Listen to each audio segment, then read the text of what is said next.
Welcome everybody to today's show of the Making It Real podcast, the podcast for founders who take action. Today is my special honor and pleasure to have Richard Schwenke on the podcast. Richard is a serial entrepreneur. He's the co-founder of Contorion and now currently launching his second venture, Priceloop. Richard, so excited to have you on the show today. Yeah, thanks for having me, and hello to everyone. Wonderful. We have lots of exciting topics to discuss here, lots of lessons learned. Richard, but tell us first, how did you get into the entrepreneurship space? Was it always your dream to become a founder, and how did you take the first steps? Actually, the first steps evolved during my studies in the United States. So to tell a bit more of a story there. So I studied mechanical engineering. I started off in Aachen, in Western Germany, at RWTH, so RWTH Aachen. And did my pre-diploma studies there. And during that time, I was actually mostly seeing a career in industrial engineering in a larger company as my big goal. And then I decided to do my master's in the United States, and this is where I really got infected with the entrepreneurship virus, so to speak. Yeah, so after my master's in Boston, I didn't jump directly into entrepreneurship. It was the time of the financial crisis back then in 2009. So I decided to first go into consulting and do a stopover in consulting. The stopover became a bit longer than actually than expected before. But at the end of the day, in 2014, I decided to take the jump, take the leap, and start a company. Mm-hmm. Wonderful. Many people that have this job in consulting, you know, they have a nice paycheck at the end of the month, and so you have the biggest team, big brand name as well. Didn't mention it. You know, you studied at MIT, then I think it was McKinsey. So many people, that's their dream in their life, to be the consultants there, and then to make the switch to really say, no, from one day I'm going to quit my job, I'm going to go all in and create a company. Did you do it like that? Was it just like, no, now I quit and then I start, or did you kind of start in parallel? How did the idea develop? Actually, the story behind that was that I already had an old friend, actually, that I met at McKinsey in the Düsseldorf office at McKinsey, with Frederik Röder, and he still is a very good friend. He already left consulting sometime earlier, like a year earlier, to found a company, and that company was not successful at that point. And we got in touch. He was about to start something new. I was about to say, okay, this is my dream to do something like this. So let's talk about it. And we were, partying and having dinner during that time quite a lot in Düsseldorf back then. And this is where we were talking basically about some first ideas of doing something together. And then actually it was very pragmatic. We just had a list of 10 ideas of what we could actually do. And we were kind of giving constant feedback on that list and kind of prioritizing the ideas in the way that we see them in terms of attractiveness. And then at the end, the idea for Contorion ended up being at the top. And I like the idea. Actually, the second, potentially the third idea of that list would have been also potentially good candidates, but Contorion turned out to be a great one.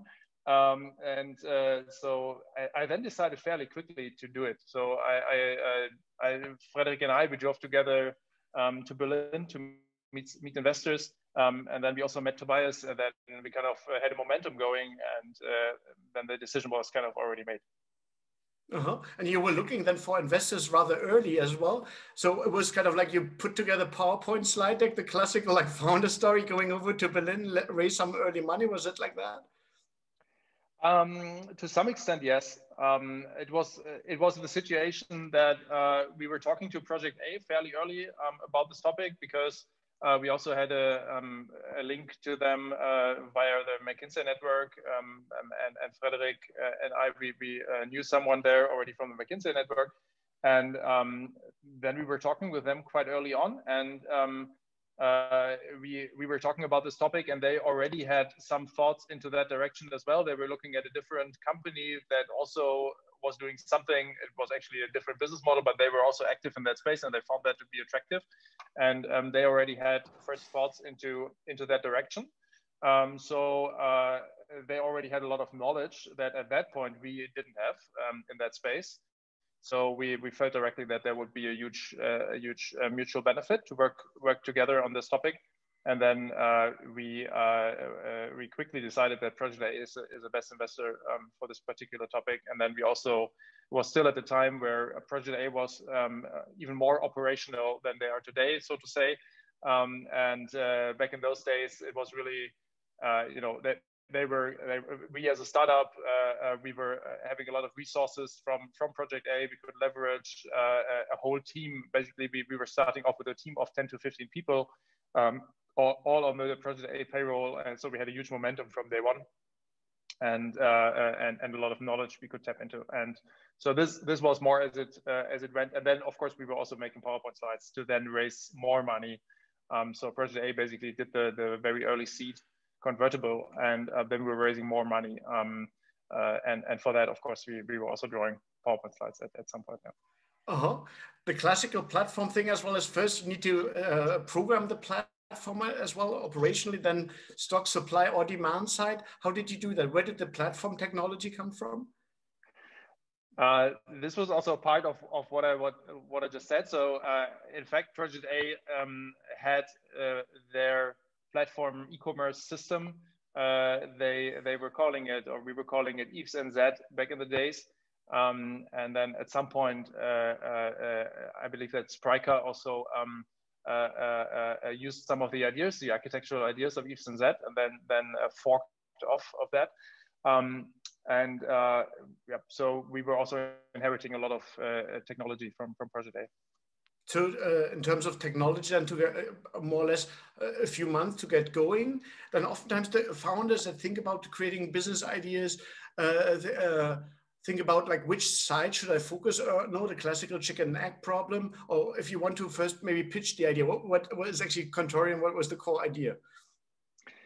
At Contorion, the core idea is, I think, well described, like in the paper catalogs. When you see the paper catalogs of the old school merchants in the market, that directly gives you the idea. So I don't know, I don't have such a big book. I did a different book, but imagine it looks like this kind of size of a book, okay? And that's a paper catalog of the assortment of one of the merchants in the market. And we basically brought that book to the investors and said, okay, this is what we want to make digital. And that was basically the idea, to make a one-stop shop offering for craftsmen and industrial companies, and making these products available online with a digital findability, so that you don't have to browse your huge paper catalog anymore. That was the very first core idea. We actually pivoted slightly here and there, but that was the very, very first core idea. So I imagine as well, then getting the catalogs, actually getting wares to offer is quite relatively easy to convince the supply side here in this case, right? Because for them, it's additional sales if they can bring it in. And then it's more about driving demand to the platform. Is that kind of how to think about it, or how would you think about it? We were more in a traditional e-commerce model. So we were at the very beginning, we were a platform because we were drop shipping things. We were not stocking own inventory. So we were onboarding suppliers, and those suppliers were directly drop shipping.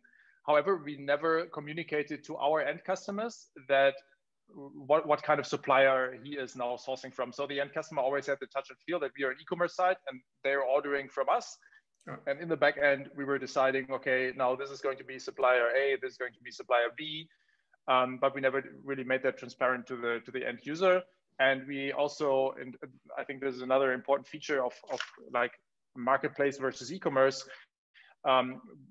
We also never gave pricing out of our hands. So we owned the pricing, and we did not have any provision model, which is typical for a marketplace, but rather we negotiated purchase prices with our suppliers, and then basically we calculated sales prices.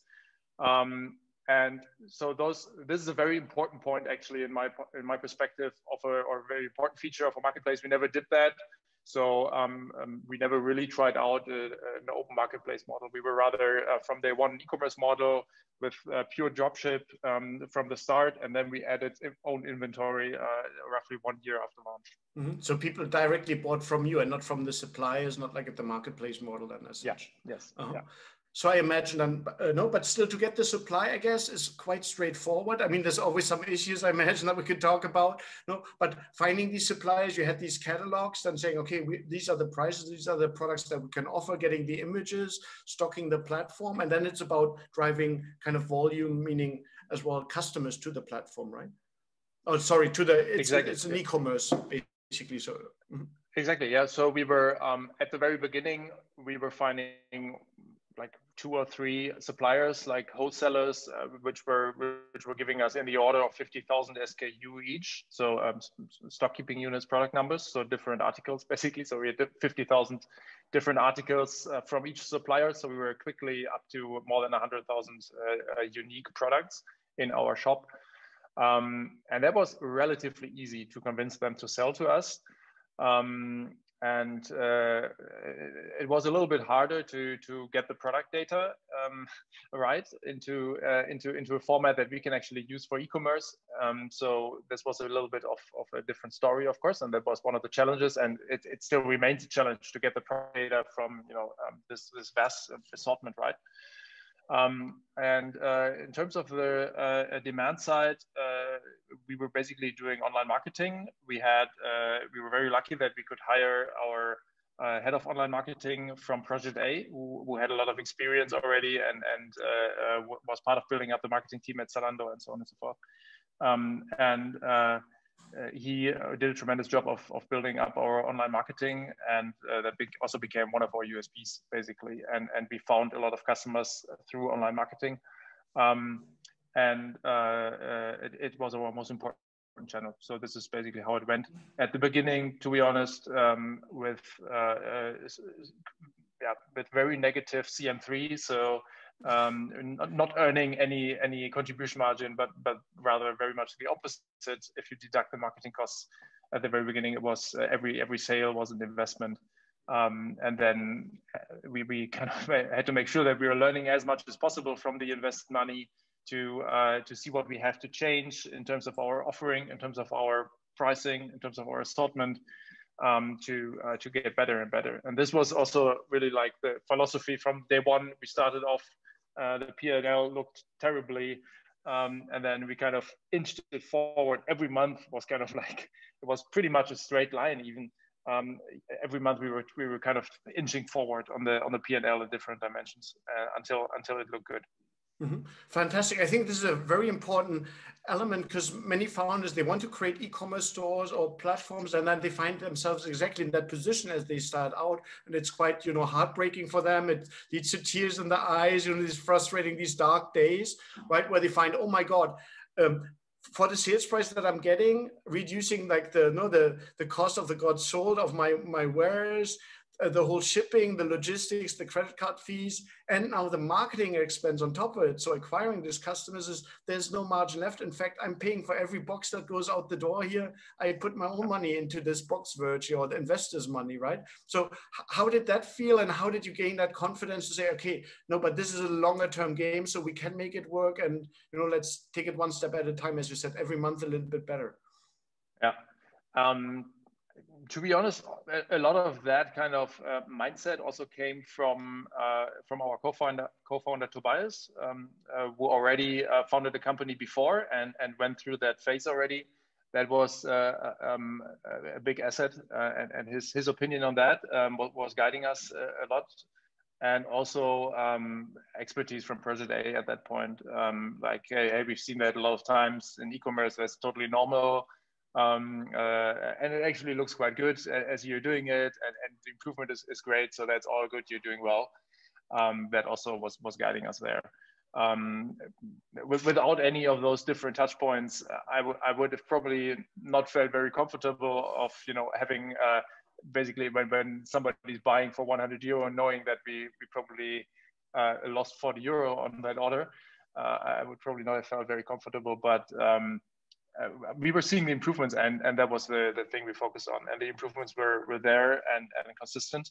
And we also had the list of measures and the to-dos we knew that gave us faith that once we implemented all these measures, everything is going to be much better. Fantastic. I think, what would be like for people that find themselves in this situation, like 3-4 levels that you would say, hey, focus on these things to improve the situation? Like, what are the classical ones that you see? And we bit by bit getting into the pricing question, which I'm sure as well is some part of is one of these main points to adjust for. What would you say? Like, people know that ship out things and they say per transaction, I'm not positive, so I'm losing money per transaction. How to improve from there? Yeah, it's really a multi-dimensional topic. You mentioned definitely one of the important dimensions, which is pricing. Maybe I come to that in a second. Other important dimensions that from my time at Contorion, I would definitely say that like a really data-driven and tech-enabled online marketing is really key. So we also achieved really almost incredible efficiency increases in marketing by working or by basically combining marketing with data science.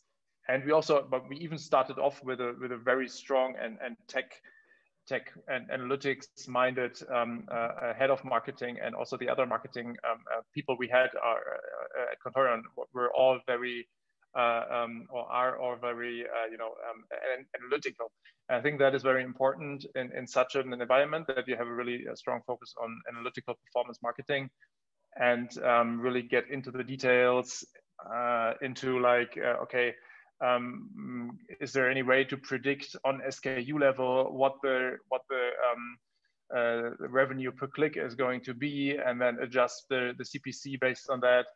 And these kind of things. So to really think granularly and tech-enabled and with data science methods about marketing was a huge lever. And other levers was obviously, I mean, the obvious one is purchase prices. I mean, especially when you're in a situation where price elasticities are extremely high, purchase prices are super important. I mean, that's kind of a no-brainer, and everybody will say, yeah, okay, great, how can I get better purchase prices? Actually, to get better purchase prices is often also the question: how can I, as a merchant, add value to my supplier? Because suppliers oftentimes don't have an interest of selling to someone cheap, who is then selling the stuff again cheap to the end customers. Because in many market settings, this is actually not a cool thing for the brand. This is not in their adding the biggest value to them. And it's always a question: how can you really add value? How can you attract new customers and pull customers to the brand, and prove to the brand that you attracted customers to the brand that otherwise would have shopped somewhere else or a different product? This is also a question. So how am I adding value to the supplier? And this could be a good lever for better purchase prices.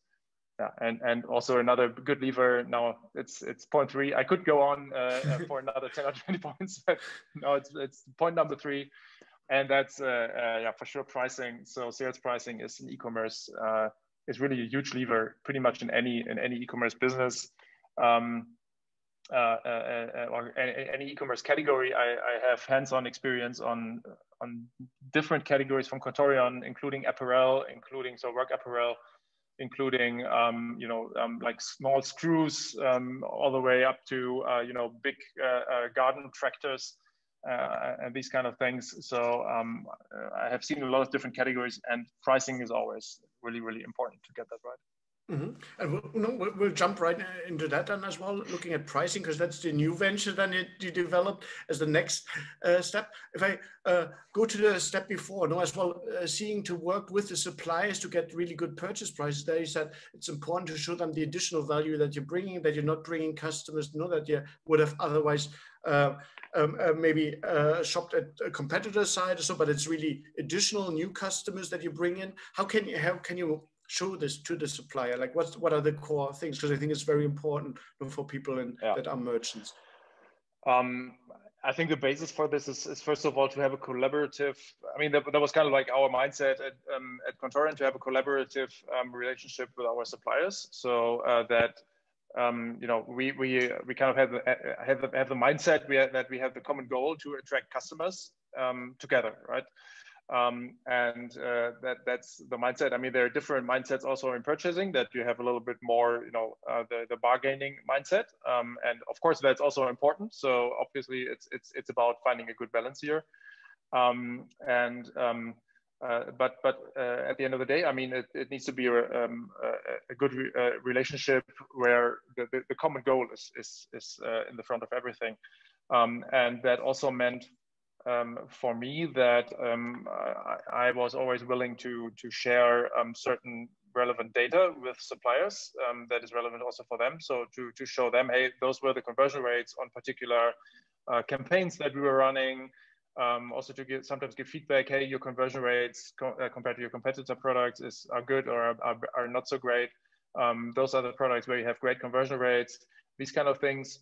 And also, yeah, sharing performance on marketing campaigns, and showing what kind of, you know, customers we attracted for them, where they came from, showing them the different channels, and basically give them a good feeling that those were customers that they didn't have before, or that could have also bought somewhere else. I mean, what is always interesting for the supplier is to sell through channels like CRM, most likely, or direct type, or like people that directly go to users that directly go to your website.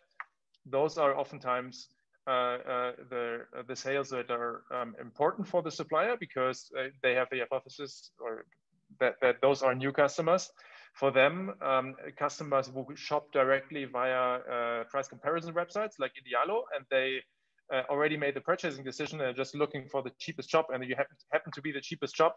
That, I mean, if you're showing to the supplier that you have 90% of Idealo traffic, and the supplier then do their checks and they see that you're always on the top at Idealo, that's the opposite of what you should prove to them. Mm-hmm. Wonderful, super fascinating, very helpful.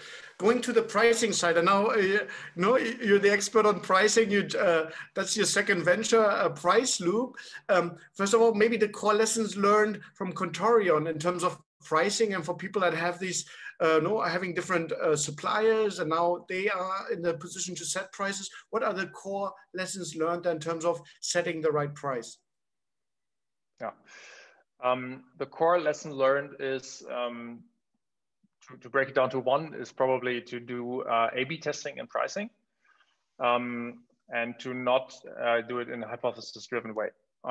So elaborating on that a little bit, the market standard in pricing in e-commerce is mostly a rule-based pricing, and also in some categories, oftentimes we see manual pricing. So manual pricing, obviously, being that somebody is doing some research and then comes up with a price manually. And the rule-based pricing means that someone, a pricing manager or category manager, usually will define a rule, like an algorithm that updates the price or does a so-called repricing for a particular product, given certain changes in input parameters. So like when the purchase price changes in your system, then hey, I don't want to have a margin that is below 20% or 50% or whatever. And then, you know, once that margin is hit, then my price is being adjusted, right?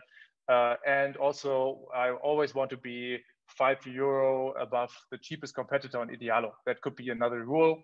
I'm not saying this is a good rule, but this could be like a rule that you say, I always want to be €5 above my cheapest competitor, but I never want to be below 30% of contribution margin. And, you know, I'm just executing that rule, and I'm getting the data from different systems. I'm getting some crawl data from competitors. You can buy that data from different providers and connect to it. And you're getting the purchase price data from your ERP system, and you're just forward feeding that rule, and you're executing the rule and updating the price automatically. So that is hypothesis driven. So many people think this is data driven pricing because, hey, I'm using data, right? Sounds super data-driven, yeah. For most people, wow, that sounds like statistics number, I'm out of it, but yeah. Yeah, so I mean, now I don't want to get into a discussion on what actually means being data-driven, but you're using some data. So some people say, hey, this is data-driven. It's a data-driven mindset to do it like that. We at Priceloop believe that this is actually not data-driven, because at the end of the day, it's the hypothesis of a human, of a pricing manager or a category manager who might well be an expert in what he's doing, and maybe he has a good hypothesis on this particular rule that he comes up with. But still, this rule is a hypothesis, right? So there is no proof or no test whatsoever that this particular rule that I just outlined before as an example, with a 5 euro above competition and so on and so forth, is now the best you can come up with. I mean, even though it is being executed and updated, there is no feedback loop from the actual performance in terms of your goal function or your business goals, like usually revenue, profit, and maybe also even other dimensions. There's no feedback that you're measuring this and A/B testing this against other rules. That is, I think, the biggest lever that you can pull to really consistently A/B test. And the other big lever that is slightly more advanced is to have some sort of machine learning in the background, so that you can basically continuously improve your pricing using machine learning, and basically to not do a manual A/B testing of rules and say, okay, now I want to test with 5 euro difference to the competitor. Now I want to test with 1 euro difference to the competitor and see what the results are. I mean, this is already quite good if you do that. If you really do like a constant A/B testing like that, it's actually not that bad. But what is from our experience is even like a bigger leap forward is to have a system that learns by itself and kind of, in a simplified way of thinking about it, tries these things that I just described on its own in a way that it moves on SKU levels on a very granular level towards the optimum kind of price and so to say, rule system. I mean, at the end of the day, it's a machine learning system, so there wouldn't be like explicit rules. It wouldn't be like an algorithmic A/B testing. It's a machine learning system because it's just more efficient and it works better. But you can think about it a little bit like that you actually have a self-learning system that measures the performance and then thinks, okay, now I want to test this and then measure the performance again. And then, okay, this performs better. Now this is my new kind of baseline. You can think about it like that. It's actually, it works in detail. It works a little bit differently, but you can think about it like that. And that would be a self-learning system. And we think that this is, that this is something you should be doing. And we developed something for that at Priceloop. No, maybe we'll stick a little bit more on the pricing side and then look into the founding story then of Priceloop, how to set up these systems. Because many people now, machine learning is kind of the buzzword, it seems, of the day, big data. And so oftentimes, as well, having done the empirical statistics quite a bit, the problem is getting actually to the right data, right? Like getting the data, first of all, in the right place, having it cleaned well, having it structured well. Any advice on that for founders? Like, what's the best setup to fundamentally have the data first that you collect the right data and have it in the right place? What should they watch out for? Yeah. So first of all, I think it makes total sense for a professional e-commerce company to have some sort of a data system and department, like a BI department with a proper data warehouse, with data engineers and data engineering team, that is doing the plumbing work, as so to speak, with all the data to make sure that it's being well extracted, transformed, and so on and so forth. So that I think is a very good basis, and also for pricing, it is important to have this kind of a data warehouse where you can actually pull your data from. Maybe a quick one on that one, getting that data warehouse, because to me it feels like many founders might think, hey, I don't have the money to spend on a whole team, it's just me, I have the Shopify website that I set up now, I'm getting going. I'm a little bit niche here. I learned, okay, yes, definitely to improve the, the, let's say CM3 margin, the overall profit margin on my transactions. I do need, like just better data. I get that. Yeah. How should they set up like the small guys? Yeah. So for the small guys, I would probably recommend to connect some tracking solution to Shopify. I'm not an expert in the system. I know that many small e-commerce companies are using Shopify a lot. I'm fairly sure that there are existing apps or solutions for Shopify. There's actually also a Shopify marketplace for applications on top of Shopify that allow a fairly proper tracking. So I would be surprised if this doesn't exist. So there should be some out-of-the-box solutions when you're using such a platform like that. And for other platforms, I mean, there are tracking solutions that can already, do your website on-site tracking with all your click data. But obviously, for pricing, it's also important to have your sales data and your revenue, margin data, unit cost data, all of this stuff at one place. This is fairly basic data that I just mentioned. Also, if you're selling competitive products, like a Sony TV screen or stuff that is listed on the price comparison websites, then you definitely also need the competitor prices. Without the competitor prices on such super competitive products, you would be flying completely blindly. And you also need to purchase them somewhere. Yeah, and my advice for smaller companies would be to start with something rather simple and follow the test mindset. So test mindset can mean that if you have the technical abilities, show and you want to do that strategically, show different prices for the same product to different users and test on that basis. That's statistically the best way of doing it. But oftentimes there are technical or strategic roadblocks to that. And another way of testing is basically if you're selling enough products, if you're selling thousands of products, you split your assortment randomly half by half, and you're treating it differently in terms of pricing rules. And then you can evaluate what was the performance of my test group before, after, what was the performance of my control group before, after, and then you can evaluate based on that. So I would definitely try to follow this test mindset. And for the small platforms, there should be apps that can provide the basic data and organize basic data, so that you don't need a data engineering team, hopefully. Mm-hmm. Wonderful. No, so I can see that out of the box as well, and some A/B testing services as well. I think we now as well really understood like what the overall approach is, not to just go too much rule based, but really try to link what we call in statistics the dependent variable or various dependent variables. So like profitability, things that you really want to optimize for, and then see know what the algorithms say. One core problem with data oftentimes is as well the machine learns, but it learns all kinds of things as well. At times it learns stuff that it shouldn't learn, meaning there's some results that don't make too much sense in a way. Do you observe that as well when it comes to pricing, and how can you prevent that? We see that a lot, actually. It's a big challenge in pricing, especially when you're trying to extract demand behavior from historical data. So that's inherently tricky for multiple reasons. The biggest reason is, first of all, stating the problem again, maybe.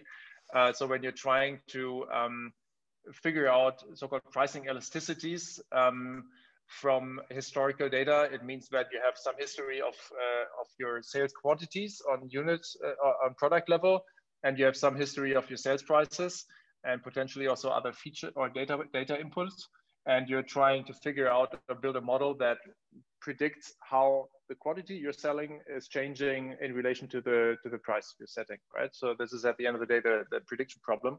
That's inherently tricky if you don't know exactly why the price changes in the past have happened. So there might be price changes that happened because the pricing manager was already anticipating that for this particular product, the sales will slow down. So he decreased the price, maybe because there was a successor product in the market coming up in a week. So he already decreased the price. And then surprise, in the sales, we actually see the sales go down, the price goes down. And we see, and it's actually a positive correlation. Everybody says like, well, how can that be? and the model would be confused as well, obviously. So that's inherently tricky. It can be done with with some grains of salt and a lot of caution. We have some algorithm that actually works on a kind of like a time window basis that compares the time window directly before a price change occurred on a product level, and then time window directly after that, and then combines very many of these events across multiple products and tries to infer something out of that. It's inherently tricky because one of the reasons that was the one that I just mentioned, and there is actually a lot of noise in the data. So to come back to your question, it's actually very important to then also at least when you're doing it the first 1 or 2, 3 times, to look at the data and see if there are any unplausible results. Also see the noise in the data. So how is actually the spread of my elasticities or demand parameters across products or categories? If there is a huge spread, then most likely there's something wrong. And then it's basically a lot of feature engineering, a lot of thoughts that go in there, and also frankly a lot of reduction in variance, that you're just squashing everything down a little bit towards the mean, and then you can extract something somehow from historical data. Our viewpoint, however, is that the biggest learning opportunity is really is an ongoing process. So where you actually where you give the algorithm the freedom to try things, so that the algorithm knows, hey, I did not reduce this price because I know that it will go down in sales, but I reduced the price for some other reason, maybe even just to test something. And then the algorithm knows why the price has been changed, and the algorithm can say, okay, this is a valid price change for me to measure this impact. And that's, in our view, the better way of doing it. Mm-hmm. Sounds like really then the price manager or the person that manages the price is not really actively managing. It's more like really letting the machine then determine its own learnings. And so did I describe it correctly? Yes, yes, to some extent. So the pricing manager has a lot of different parameters to pull. So it's basically the pricing manager now doesn't directly control, like in an airplane example, the pricing manager is not directly pulling, the stick, and the rudder is, or the elevator is going up, or it's going down, and then at the end the plane is going down. But it's rather like the pricing manager is entering into the autopilot an altitude I want to maintain, and a heading I want to fly to, and then the autopilot is optimizing for the rest to just happen in an optimal way. Can be thought of more like that. So there are several different parameters that the pricing manager has at his disposal to make sure that his goals or his business goals are being reflected, and that the whole machine is optimizing towards the right business goals. So one of the biggest or the most important parameters is what we call internally lambda parameter. It's called like that in our solution. It's basically the trade-off parameter between revenue and margin. So that the pricing manager can control, do I want to earn market shares in a certain category or in my whole assortment, or do I want to optimize towards margin? Because I mean, there is one price that optimizes the total margin that you're earning, like per month, how many euros of margin can I get out of it per month? There's one price that optimizes that point. But what if the pricing manager or the CEO says, yeah, I actually don't want to have like so much margin. I want to grow my business because that's strategically much more important for me, and I don't care about the margin. Then obviously you need this parameter to say, okay, no, I want to be more aggressive. And this is one example of such a parameter. Another parameter example would be something where you can control the aggressiveness of selling off overstock. So when you have too much inventory of a particular product, our solution is able to react to that. And then there are also parameters to control on in what situation you actually want to react. So what's the definition of overstock for you, and how aggressively do you want to react to an overstock case? And those are other parameters, examples for parameters. So we believe that in the future, with these kind of solutions, pricing managers don't directly control the price themselves, but rather control these kind of goal parameters, And however, there are also situations where a lot of different boundary conditions that need to be managed also by our solution, like promotion prices. There are fixed prices. Hey, this price has to be at $9.99 from midnight of this day until midnight of the other day, and after that it has to jump back automatically to the old process. These kind of things happen actually a lot at different businesses. And there are also many other constraints, minimum and maximum constraints, and many others that the pricing manager needs to manage and needs to be able to manage with the solution. Mm-hmm.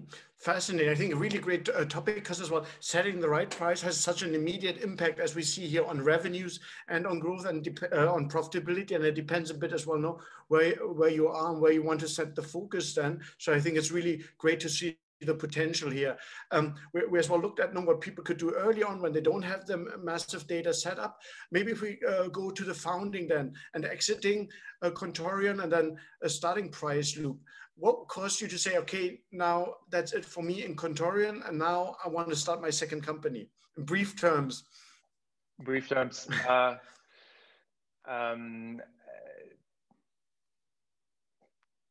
So I always had in my head that I would like to try it again. The idea kind of stuck after the exit at some point, and then I was committed for 3 years after the exit, also because I wanted to do it. It was not a time that I was just waiting until it's over. I definitely, it was my goal to drive Contorion forward as far as I could during that time, but I was not seeing myself as an employee for a longer period. Mm-hmm.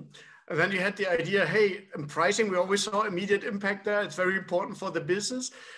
How did you, maybe if we take, because we're getting towards as well time-wise the end of the episode, and we definitely have to do a follow-on episode then coming forward. But if we take the first core learnings, because as well, we talked yesterday about the venture, you said that there were some mistakes like from the first time that I wouldn't repeat again. I think learning from as well from mistakes is so helpful for people that do that for the first time when they hear serial entrepreneurs talking about these learnings. So Richard, what were you like, let's say top 2, top 3 learnings that you would like to highlight for potential founders out there? Yeah, so the most important thing that I would do differently, that I'm also doing differently at Priceloop, is to allow more leg room or flexibility at the very beginning in terms of your idea. At Contorion, we had this hypothesis of, as I said, making this big book, this big Bible of a paper catalog, bringing it online. And it actually turned out that customers so the most important thing to sell something at Contorion was not that you have this one-stop shop with all the different products, but rather that you are really good in certain categories and you have a really good offering there and you have the right prices and so on and so forth. So the biggest learning was to really allow more wiggle room in the general idea. And also at Priceloop, actually, we already did that to some extent and changed our offering already and used the learnings we have in the first phase. That's a super important phase where you can kind of like redirect the rocket that you're shooting off. Exactly. Really I call it into the right direction. I call it, don't go for the perfect business idea, go for a point of departure, because it will have to know, and it keeps your mindset open, like often people look for the perfect business idea. So I hear it here as well, no? This wiggle room, how you describe it, this way to look for the right fit then, no? You have an idea, a space where you think there could be something, but then be open-minded about it. Mm-hmm. Exactly. So this is what I'm really trying to be with Priceloop, to be more open-minded, to change the departure angle of the rocket, so to speak, mm-hmm. if needed. And we didn't do that much at Contorion, at least in the early phases. This is something I'm doing differently now. Mm-hmm. If we have time, I think we're 1 or 2 more core learnings. And I think people listening to this podcast, they are like, okay, that was one. Okay, I'm open-minded. I try not to fall in love with my idea too much. This cognitive fixation, how we call it, maybe, in research. Yeah. Another easy one and a fast one, I guess, is our brand name that we had that we chose at Contorion. so choosing a brand name that kind of sticks. Actually, with Priceloop now, it would be kind of probably a discussion if it's a better brand name for the business that we're doing. But at Contorion, I had at some point the feeling that our brand name is too long for the fact that it's a completely artificial name. I heard a lot of people saying, "Hey, you're from Contorion, you're from Centurion," different other variations of that word. So it didn't really stick very well. And choosing a brand name which is artificial and at the same time longer than probably more three syllables is probably not a great idea. And we tried to prevent it at Priceloop. So Priceloop is 2 syllables, and the first one, or both are basically words with a meaning. And we try very to straightforward as well. You can hear it, you can immediately remember it, you can write it. I think those are really great. A great name. So Priceloop definitely sticks. The third one that we need before we let you get off the hook here today. The third one is a little bit of a into the same direction as the first one, like a missing focus in terms of offering and target audience, or customer audience.